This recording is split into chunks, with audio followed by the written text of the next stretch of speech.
Renowned vocalist and prominent family member, Tamar Braxton. The youngest member of the Braxton's family has been transparent about her journey with mental health challenges, including intense periods of depression and anxiety, while also battling physical ailments such as pulmonary emboli and thoracic outlet syndrome that necessitated surgical intervention. Recently celebrating her 48th birthday, Tamar Braxton takes time to contemplate her journey. She focuses not just on her triumphs over adversity, but also on her ongoing commitment to personal growth for herself and her loved ones. During the incident, Braxton was at home with her young son, Logan, aged 7 at the time, co-parented with former spouse and music industry executive Vincent Herbert, and her boyfriend at the time, financial advisor David Adefeso. It was Adefeso who discovered her unconscious, leading to her immediate hospitalization. Looking back at that period of my life, everything felt incredibly dark and overwhelming, she reveals to People in a recent cover story interview. I couldn't envision a way forward. I wasn't even aware there could be one, but I made the conscious decision to transform my life.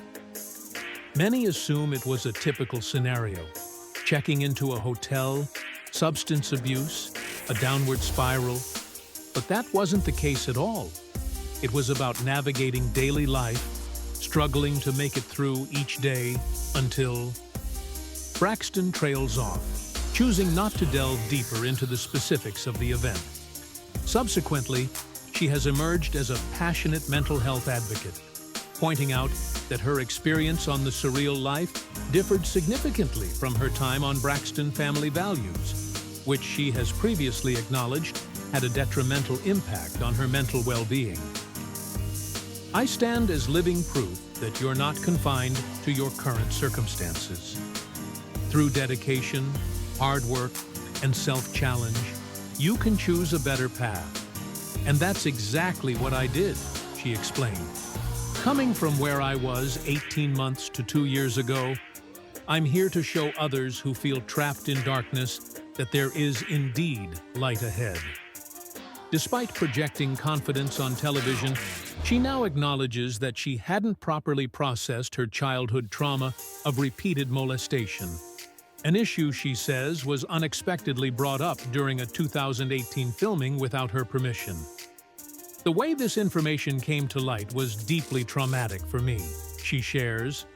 I believed I had successfully suppressed those memories, but they were emerging in unexpected ways, Braxton elaborates, reflecting on how her unresolved trauma manifested in visible tension and irritability throughout her television appearances.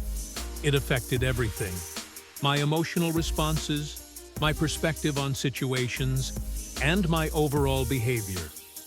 Research findings from the most comprehensive study on childhood molestation victims indicate that individuals who endure physical, sexual, and emotional abuse or neglect face a 2 to 3-fold increased risk of attempting suicide later in life. The comprehensive analysis, encompassing 68 studies conducted by researchers at the University of Manchester and University of South Wales, demonstrated that suicide attempts were.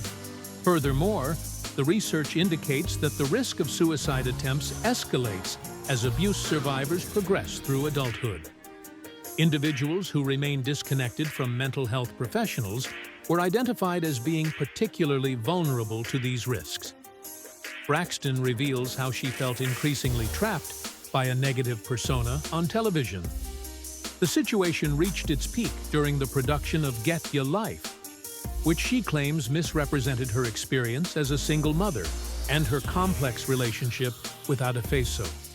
The final edited scenes were completely different from what actually transpired, she explains. They manipulated dialogue by combining different words and phrases. I found this manipulation completely unnecessary. The deepest wounds were inflicted on my spirit and soul. I've always prioritized being a good mother, daughter, partner, sister, and person, she expressed. My authentic self began to fade into insignificance, overshadowed by my televised portrayal.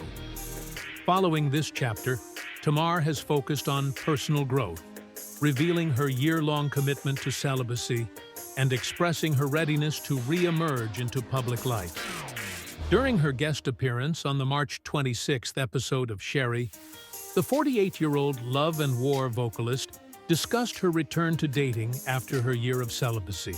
Despite her previous statement about postponing dating until her son Logan turns 18.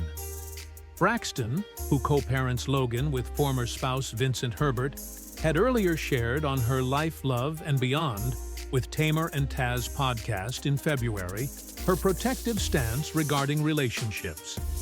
"I refuse to introduce another unsuccessful relationship into his life. That's simply not an option," she emphasized. When questioned about this statement by host Sherry Shepherd, Braxton acknowledged that her previous declaration was somewhat overstated. However, here's the reality.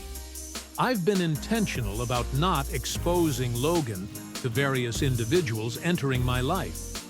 My primary focus is safeguarding his emotional well-being as much as possible. I'm particularly mindful about preventing any potential abandonment issues from developing," explained the Grammy-nominated artist. "From my perspective as a single mother, I believe it's best to patiently wait for divine guidance in finding the right partner," Braxton further elaborated. As Tamar continues her journey of personal growth and self-discovery, we extend our heartfelt wishes for her future happiness and fulfillment.